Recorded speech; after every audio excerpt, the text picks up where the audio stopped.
এক ব্যক্তি উটের পিঠে একটা বোঝা চাপিয়ে দিয়েছিল।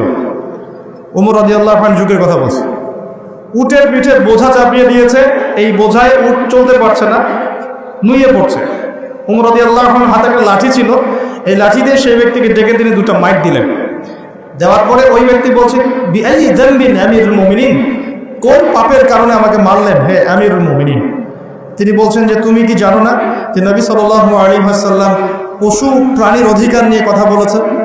তোমার পিঠে যদি এই বোঝা চাপাতাম তুমি কি নিতে পারতে? তোমার কি এই পশু বা প্রাণীর প্রতি কোনো দয়া মনোভাব নাই? এর কোনো হক নাই তোমার কাছে? এত সূক্ষ্ম ছিল তার বিচার, এত সূক্ষ্ম ছিল।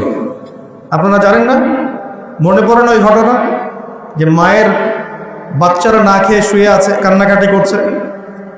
আমিরুল মুমিনিন ছদ্মবেশে রাত্রিবেলা ঘুরে বেড়াতেন।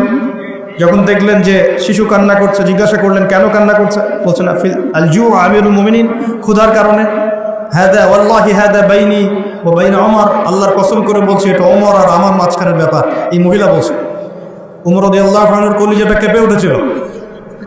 তিনি বলেছেন আল ফারাজুন করিব ফান্তাজিরি, অপেক্ষা করো হে আমার বোন, নিশ্চয়ই উদ্ধার নিকটেই। ফরজন করিব। তিনি ওখান থেকে চলে গেলেন মদিনায় হেঁটে হেঁটে। সেখানে গিয়ে নিজের পিঠে সে আটা বা ময়দা যেটা বলি আমরা, এগুলোর বস্তা উঠালেন, জব এই টাইপের উঠিয়ে নিজে হেঁটে হেঁটে এই বস্তা কাঁধে বহন করে মহিলার বাসা পর্যন্ত এসে নিজ হাতে তাকে রান্নাবান্না করিয়ে বাচ্চাটাকে খাইয়ে দিলেন। তারপর আল্লাহর কাছে ইস্তেগফার করছেন। এই সময় তার পাশে একজন সাহাবী ছিলেন, তার নাম ছিল আসলাম রাদিয়াল্লাহু আনহু। তিনি বলেছিলেন আনা আহমিলু ইয়া আমিরুল মুমিনিন, হে আমিরুল মুমিনিন আমাকে দিন, আমি বোঝাটা বহন করি।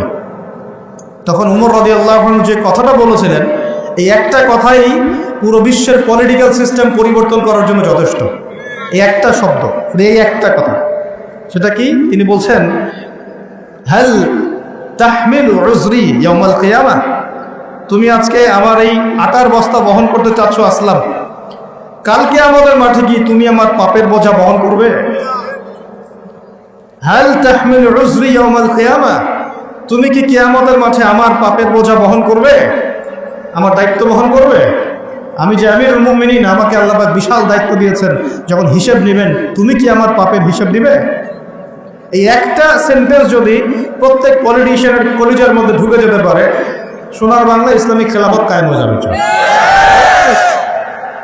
সিস্টেম কোথায়? উমর রাদিয়াল্লাহু আনহু।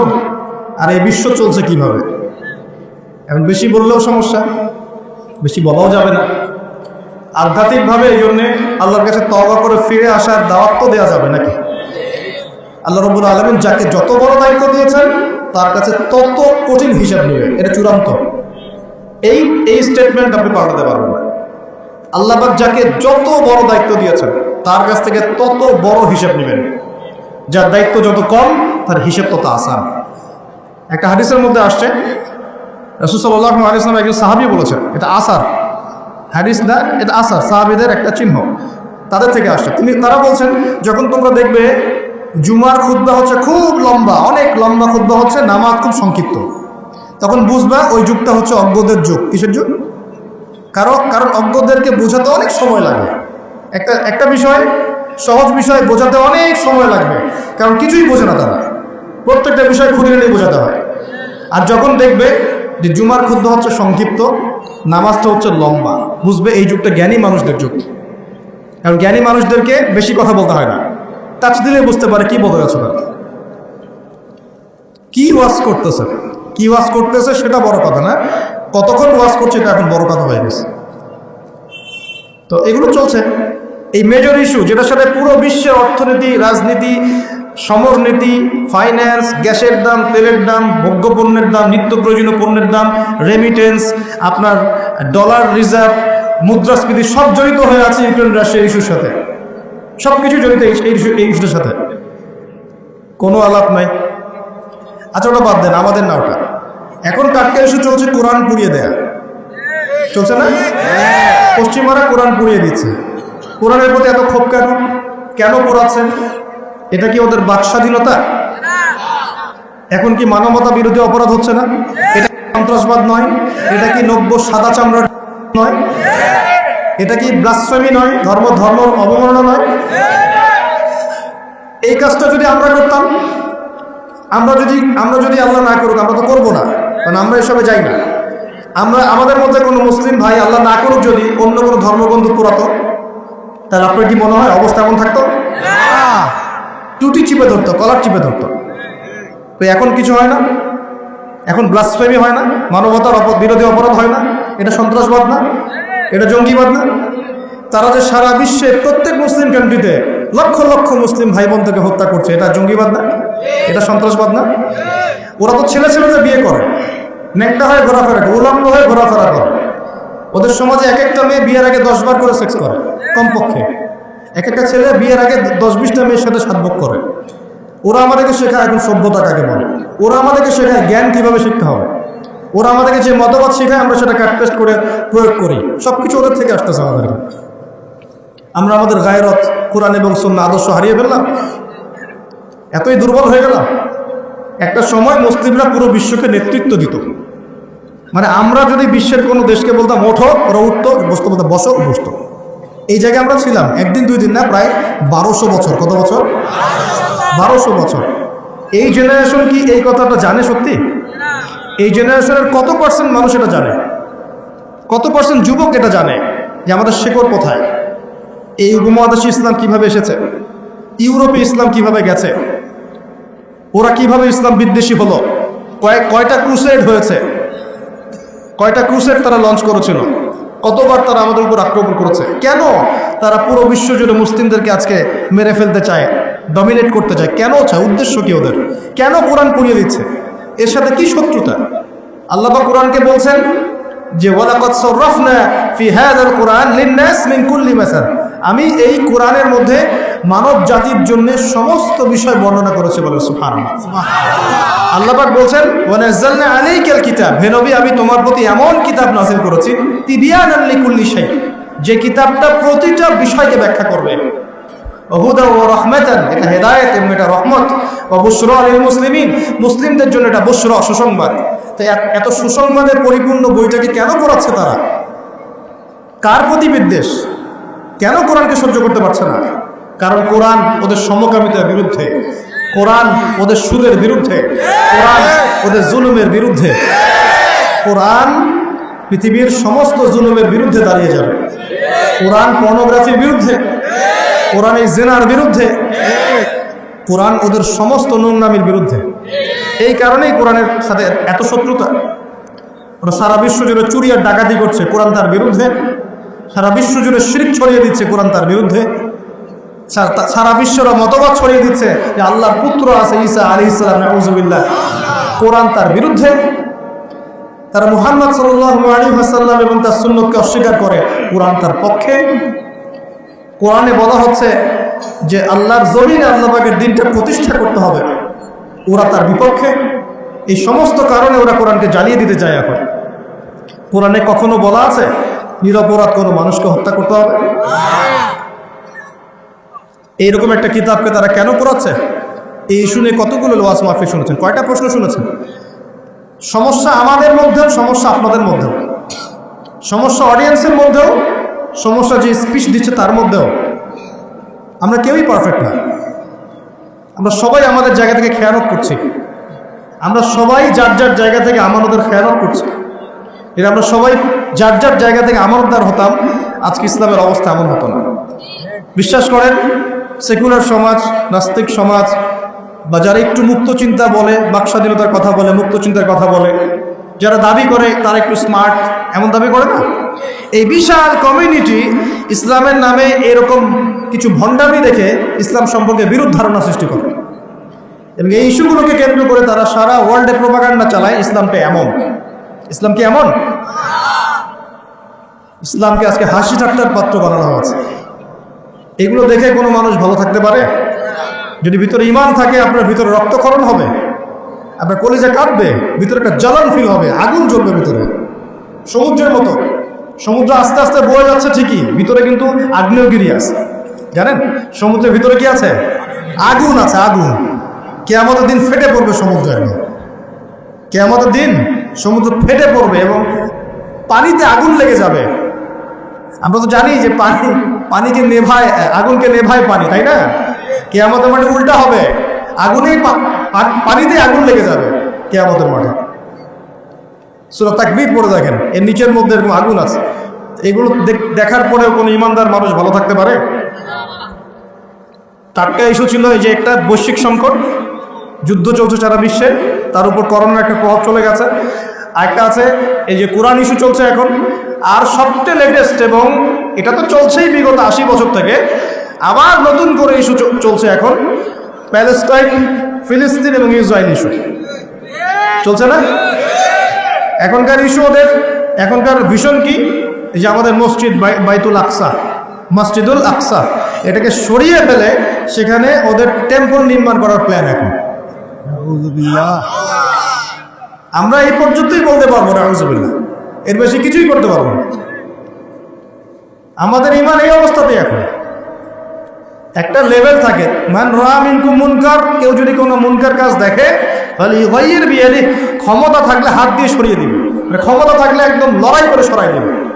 এটা এক নম্বর। 2, ওয়াইল্লাম ইয়াস্তাতি', যদি সেটা করতে না পারে ফাবিলিসানিহি, কমপক্ষে লিসান দিয়ে বলবে। লিসান দিয়ে বলে কয়জন? ওঠেন বসেন ওয়াজ মাহফিল চলছে এখন, লিসান দিয়ে বলে কয়জন? কয়জন হকপন্থী উলামায়ে কেরাম এই পুরো ওয়ার্ল্ড অ্যাফেয়ার্সের বড় বড় ইস্যুগুলোকে নিয়ে বীর দর্পে কথা বলছে বাংলার মাটিতে? কিন্তু দেখতে হবে তো, আপনাকে খেয়াল করতে হবে তো বিষয়গুলো। ওয়াজ মাহফিল কি আল্লাহর আমানত না? এ দ্বীনের আমানত না? এটা কি মুসলিমদের পক্ষে কথা বলবে না বিপক্ষে কথা বলবে? ইসলামকে রিপ্রেজেন্ট করবে কি না? তাহলে ওই ইস্যুটা কি বড় ইস্যু নয়? শেষ জামানার হাদিসগুলো পড়ে দেখেন, শেষ জামানার সবচেয়ে ইম্পর্টেন্ট জায়গা হচ্ছে এই জেরুজালেম থেকেই শেষ জামানার সবচেয়ে বড় বড় ঘটনাগুলো ঘটবে। ওইখানেই দেখবেন লড়াই হচ্ছে, দাজ্জালকে মেরেও ফেলা হবে ওইখানে। ওই জায়গাগুলোতেই ঈসা আলাইহিস সালাম আসবেন, ওখানে ইমাম মাহদী, সবই ওখানে। শেষ জামানার বড় বড় ক্যারেক্টার সব ওখানে, সবই ওখানে। এমনকি যে বাহিনীর কথা বলা হয়েছে শেষ জামানায়, একটা বাহিনী, আল্লাহর সেনাবাহিনী, লড়তে লড়তে লড়তে লড়তে ওই জেরুজালেম পর্যন্ত চলে যাবে। পৃথিবীর কোনো শক্তি ওদেরকে দমন করতে পারবে না। এটাও হাদিস আসছে। এমনকি এমনও হাদিস আসছে যে লাতুকাতিলুন্না, তোমরা ইহুদদের সাথে যুদ্ধ করবে, নবীজি বলেছেন। এমনকি কোনো যদি, ওদের কোনো যোদ্ধা যদি এই পাথরের বা গাছের পিছনে গিয়ে লুকায়, এই গাছ এবং পাথর কথা বলা শুরু করবে। যে কোনো আলেমকে জিজ্ঞাসা করে হাদিসটা বলে দিবে। গাছ এবং পাথর কথা বলা শুরু করবে, ইয়া মুসলিম, হে মুসলিম, হে মুসলিম সৈন্য, ইন্না ওয়ারা'আল ইয়াহুদ তাআল ফাকতুলহু, আমার পিছনে একজন লুকিয়ে আছে, আসো ওকে হত্যা করে যাও। গাছ এবং পাথর কথা বলবে। গাছ পাথর কেন কথা বলবে? কারণ আল্লাহ পাকের জড়বস্তু দীর্ঘদিন ধরে এদের জুলুম দেখতে দেখতে অতিষ্ঠ হয়ে যাবে। ওয়ার্ল্ডের যে বড় বড় ইস্যু, তার মধ্যে এটা একটা ইস্যু ছিল, এখন চলছে। এখন ওরা কি বলেছে জানেন? ওদের গভর্নমেন্ট কি বলেছে? তার আগে বলি, ওই জায়গাটাকে মুসলিমদের না অমুসলিমদের? ওই জায়গাটা কাদের? উমর রাদিয়াল্লাহু আনহু ওই জায়গা বিজয় করেন নাই? সালাহউদ্দিন আইয়ুবী রাহিমাহুল্লাহ বিজয় করেন নাই? ওই জায়গায় মুসলিমরা প্রায় 1200-1300 বছর থেকে ছিল না? ওইখানে আমাদের বাড়িঘর থেকে মুসলিমদেরকে দূর দূর করে তাড়িয়ে দেওয়া হচ্ছে কেন? আর কারা তাড়িয়ে দিচ্ছে? কাদের ক্ষমতায়? এই বিষয়গুলো নিয়ে ভাবতে হবে না? পড়াশোনা করতে হবে না? প্রথম বিশ্বযুদ্ধের আগ পর্যন্ত ওই জায়গাটা আমাদেরই ছিল। প্রথম বিশ্বযুদ্ধ হয়েছে 1914 থেকে 18 সালের মধ্যে। 1914 থেকে 18, এই যে এখন চলছে কত, 2023, এই যে 100 বছর হয়ে গেল।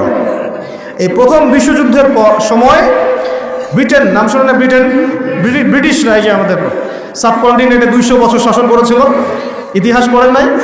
ইতিহাস পড়বেন কি? এখন তো ওই নীল বিদ্রোহের ইতিহাস নাই, হাজী শরীয়তুল্লাহর নামই নাই, তিতুমিরের নামও নাই, ফরাইজি আন্দোলনের নামই নাই। ইতিহাস পড়বে কি আমাদের বাচ্চারা? নিজে একা একা ফিতনা থেকে বেঁচে থাকা যাবে না। ফিতনা থেকে বেঁচে থাকা যাবে না, দলিল কোরআনেই আছে, ওয়াত্তাকু ফিতনা, ওয়াত্তাকু ফিতনাতান লা তুসিবান্নাল্লাযীনা যালামু মিনকুম খাসসা। আল্লাহ বলছেন তোমরা সেই ফিতনা থেকে বেঁচে থাকো। আল্লাহর কথা শোনেন, আল্লাহ পাক বলছেন তোমরা সেই ফিতনা থেকে বেঁচে থাকো, যে ফিতনা শুধু জালেমদের উপর খাস করে আসবে না, মানে সবার উপরেই আসবে। বলেন তো সুদের ফিতনা সবার উপরে আসে নাই? আসে নাই? এই যে এক সময় ঘুষটা খুব অপরাধ মনে করা হতো, যে ঘুষ ছি মানুষ দেখলে কি জানলে কি বলবে। আস্তে আস্তে আস্তে আস্তে ইউজ টু হয়ে গেলাম, এখন স্বাভাবিক হয়ে যাচ্ছে দিন দিন। হ্যাঁ, দেওয়াই লাগে নেওয়াই লাগে। এখন ফতোয়া জিজ্ঞাসা করতেছে যে আমার যোগ্যতা ছিল আর এক ভাইয়ের যোগ্যতা ছিল না, তো এখন যদি আমি আমার যোগ্যতা বলে চাকরিটা পাওয়ার জন্য একটু ঘুষ দেই, জায়েজ হবে কি না? তখন আমার ফতোয়া দিচ্ছে হ্যাঁ জায়েজ হতে পারে। এই জায়গায় চলে আসছি আমরা, এখন ইউজ টু হয়ে গেছে। আগে একটা ছিল যে ধর্ষণ, অল্প কিছু হলে মানুষের মধ্যে একটা এগ্রেশন কাজ করতো, মানুষ বিচার চাইতো, মানুষ আন্দোলন করতো, অনেক কিছু করতো। আস্তে আস্তে ইউজ টু, হ্যাঁ হয়, দেশে 10-20টা হয় প্রতিদিন।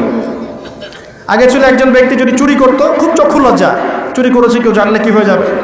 এখন কোনো সমস্যা নাই, সবাই তো করতেইছে, সবাই তো চুরি চামারি করে, আমি করলে কি সমস্যা।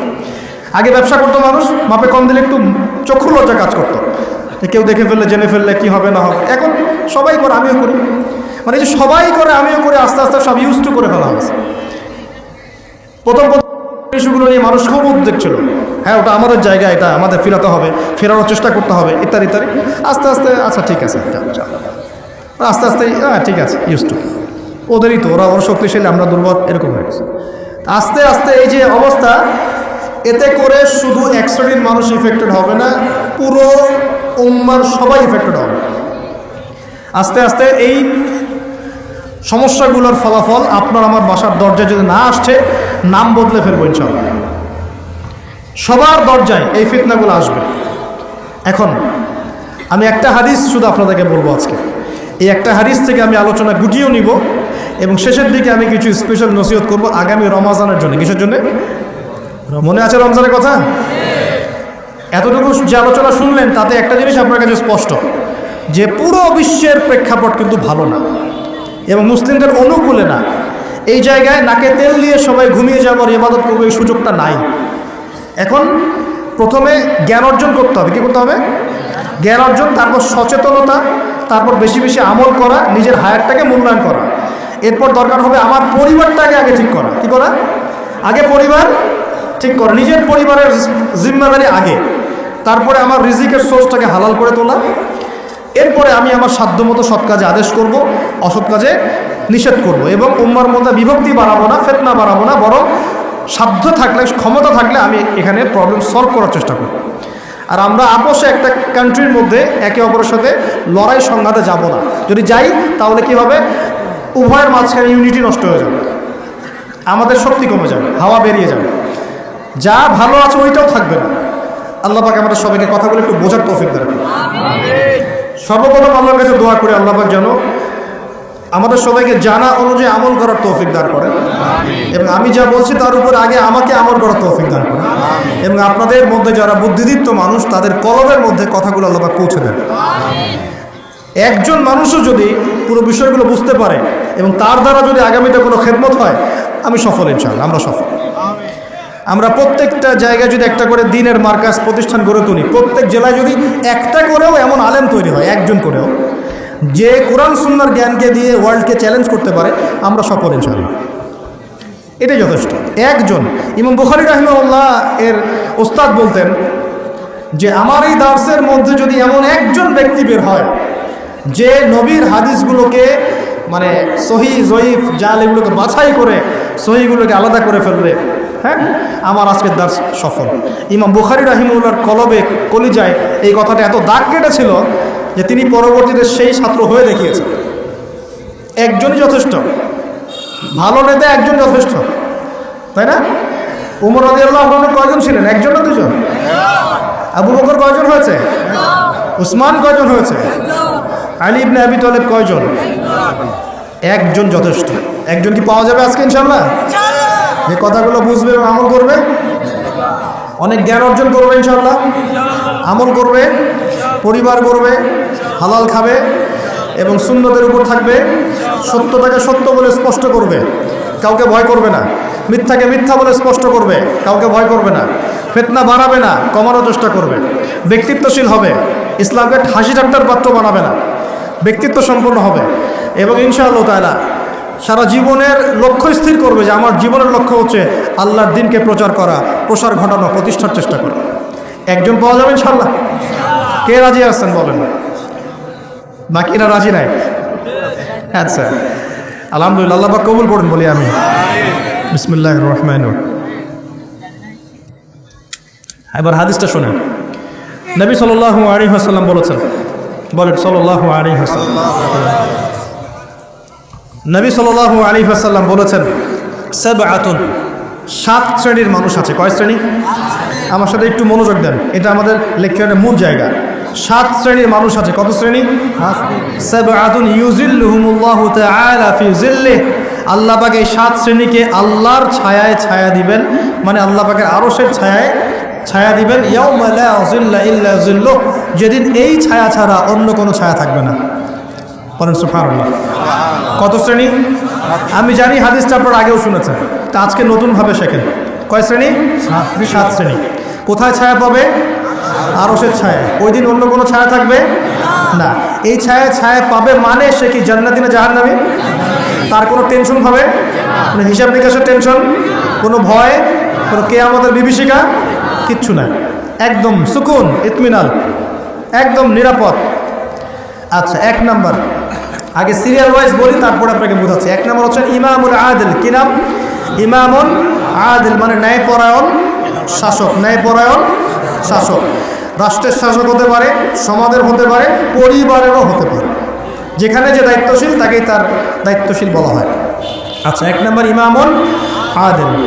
2 নাম্বার ওয়াশাবুন, এই যে তুমি যুবক, ওয়াশাবুন যুবক, নাশআ ফি ইবাদাতিল্লাহি তাআলা, যে আল্লাহ পাকের ইবাদতে তার যৌবন বিলিয়ে দিয়েছে। কে সেটা? যুবক না বৃদ্ধ? কি করেছে? আল্লাহর ইবাদতে জীবন যৌবনটাকে বিলিয়ে দিয়েছে। বিলিয়ে দেওয়ার মানে কি? বিলিয়ে দেওয়ার মানে কি পার্ট টাইম মুসলিম হও না ফুল টাইম মুসলিম হও? ফুল টাইম মুসলিম। আচ্ছা, সে কি কোরআন হাদিসের অংশ মানবে না পুরোটা মানবে? আলহামদুলিল্লাহ। 3 নাম্বার রজুলুন, এমন ব্যক্তি, কলবুহু, যার কলব, কলব মানে কি? অন্তর, মুআল্লাকুন ফিল মসজিদ, মসজিদের সাথে অন্তর কি থাকে? ঝুলে থাকে। এটা কি সত্যি সত্যি কলেজে ঝুলে থাকে না টান? কি বোঝানো হচ্ছে? মসজিদের সাথে কি টান? ওই যে মোবাইল ফোনের সাথে যেমন হয়েছে আর কি, এখন ওইটাই হয়েছে না মোবাইলের সাথে। এখন রজুলুন কলবুহু মুআল্লাকুন বিল মোবাইল, এখন হয়েছে এরকম যে এমন ব্যক্তি যার অন্তর কি হয়? মোবাইলের সাথে ঝুলে থাকে, থাকে না? সবার, আমার সহ সবার ফোন সার্চ করলে দেখা যাবে যে আমরা লাস্ট হতে 1 ঘন্টা 2 ঘন্টা আগে লাস্ট টাইম আমরা হোয়াটসঅ্যাপ চেক করেছি, ফেসবুক চেক করেছি, আমরা ইউটিউব চেক করেছি। কিন্তু যদি আমল নামা দেখা হয়, দেখা যাবে লাস্ট 1 মাসেও কোরআন চেক করে নাই, লাস্ট 2 মাসেও হাদিসের একটা বই খুলে দেখে না। আল্লাহ পাক আমাদেরকে বোঝার তৌফিক দান করুন, এইরকম খারাপ বদ অভ্যাস থেকে বেরিয়ে আসার তৌফিক দান করুন। এখানে 3 নাম্বার, সেই ব্যক্তি যার কলব কোথায় ঝুলে থাকে? মসজিদে, মানে মসজিদের সাথে টান, জামাতে নামাজ পড়ার ব্যাপারে আগ্রহ থাকে। 4 রজুলান, 2 ব্যক্তি। কয় ব্যক্তি? রজুলানে তাহাব্বানি ফিল্লাহ ইজতামা আলাইহি ওয়া তাফাররাকা আলাইহি, 2 ব্যক্তি যারা আল্লাহর জন্য পরস্পরকে ভালোবাসে, একত্রিত হয় আল্লাহর জন্যে, বিচ্ছেদ হয় কার জন্যে? আল্লাহর জন্য। আচ্ছা, বুঝাচ্ছি একটু পরে, সেটা বলে নেই। 5 নাম্বার কে? ওয়ারজুলুন, আরেকজন ব্যক্তি, দাত হয়ে মুরাআতা, যে ব্যক্তিকে কোনো মহিলা ডাকলো। এখানে ডাকলো মানে আসলে জেনার জন্য কি করলো? ডাকলো। দাত হয়ে মুরাআতান যাত মানসাবিন ওয়া জামাল, যে মহিলার সৌন্দর্য আছে, খুবই সুন্দরী এবং উচ্চ বংশের কোনো মহিলা বা মেয়ে ডেকেছে জেনা করার জন্য একজন ব্যক্তিকে। সে বলছে ইন্নী আখাফুল্লাহ, আমি আল্লাহকে ভয় করি। এ হলো, এ কিন্তু যুবক হতে পারে, যুবকদেরকে এরকম বেশি প্রলোভিত করা হয়। 6 রজুলুন, আরেকজন ব্যক্তি, তাসাদ্দাকা বিসাদাকাতি, সে সদকা করেছে। কি করেছে? সদকা, দান সদকা করেছে। হাত্তা লা তা'লামা শিমালুহু মা তুনফিকু ইয়ামিনুহু, এমনকি তার বাম হাত জানে না ডান হাত কি দান করেছে।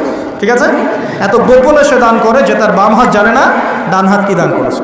আর 7 নাম্বার রজুলুন যাকারাল্লাহ খালিয়ান, যে ব্যক্তি আল্লাহকে ডাকে, খালিয়ান মানে গোপনে, নীরবে, নিভৃতে, একাকী আল্লাহকে ডাকে।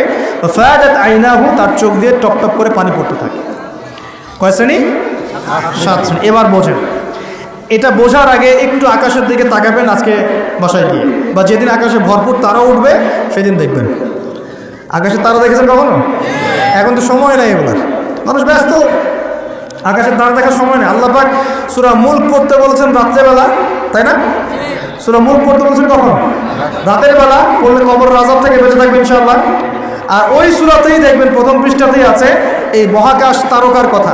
আল্লাহ বলছেন তারা দেখো, তারা দেখো, তারার দিকে তাকাও, আল্লাহ সৃষ্টির দিকে তাকাও, দেখো যে তোমাদের এই আল্লাহর সৃষ্টির মধ্যে তোমরা কোনো খুঁত বের করতে পারো কিনা, দেখো, তাকাই দেখো, বারবার দৃষ্টি ফিরাও, তোমার দৃষ্টি ব্যর্থ হয়ে ফিরে আসবে।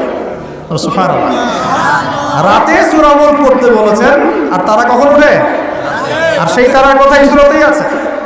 মেলাতে পারছেন? সুবহানাল্লাহ। চিন্তা করেছেন?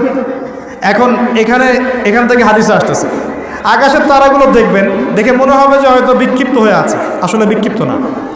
প্রত্যেকটা তারার সাথে প্রত্যেকটা তারার একটা গাণিতিক মিল আছে, এটা জ্যামিতিক মিল আছে। তোমরা কি জ্যামিতি পড়ছো না? ত্রিকোণমিতি, পরিমিতি এগুলো পড়ছো না? দেখবা তারা থেকে তারা তুমি চমৎকার কিছু শেপ এবং ম্যাথামেটিক্যাল ফাংশন বের করতে পারো। দূরত্ব, ডিস্টেন্স, এক তারা থেকে আরেক তারার ডিস্টেন্স, ওই থেকে আরেকটা ডিস্টেন্স, আরেকটা থেকে আরেকটা ডিস্টেন্স, সেম পাবা, সমান পাবা, চোখ দিয়ে দেখতে পারবা। তুমি ছোট পরিসরেও দেখতে পারবা যে তারাগুলোর মধ্যে একটা গাণিতিক মিল আছে। আর চোখটাকে যদি বড় করো, আকাশটাকে আরো বড় করো, দেখবা বড় পরিসরেও দেখতে পারবা। ঠিক যেমন কোরআনের সূরাগুলো এবং হাদিসগুলোকে যদি এবং কোরআনের সূরাগুলোকে, আয়াতগুলোকে যদি এভাবে তারার মতো করে মেলানো যায়, একটার সাথে আরেকটা, হেদায়েত খুঁজে পাওয়া যায়। কি পাওয়া যায়? ঠিক একইভাবে হাদিসগুলোকে যদি একটার সাথে একটা মেলানো হয়, তখন একটা সুন্দর হেদায়েত বের হয়ে আসে। একটা এক্সাম্পল দিলে বুঝতে পারবো। ইসলাম, আল্লাহ পাক বলছেন সূরা মাইদার 3 নম্বর আয়াতে ইসলামকে পরিপূর্ণ করেছে। কি করেছি? ইসলামকে পরিপূর্ণ করেছে। আবার আল্লাহ পাক বলছেন সূরা আলে ইমরানে গিয়ে, এই পরিপূর্ণ দিন বাদ দিয়ে কি তোমরা অন্য কোনো দিন তালাশ করছো? আবার আল্লাহ পাক সূরা আলে ইমরানের শুরুর দিকে নিয়ে গিয়ে বলছেন এই পরিপূর্ণ দিনই আল্লাহর কাছে একমাত্র দিন। মানে একটার সাথে একটা মেলাবেন, আপনি ডটগুলো মেলালেই আপনি একটা রেজাল্ট পাবেন। আর কি যে কোনো মাসালায়, যে কোনো বিষয়।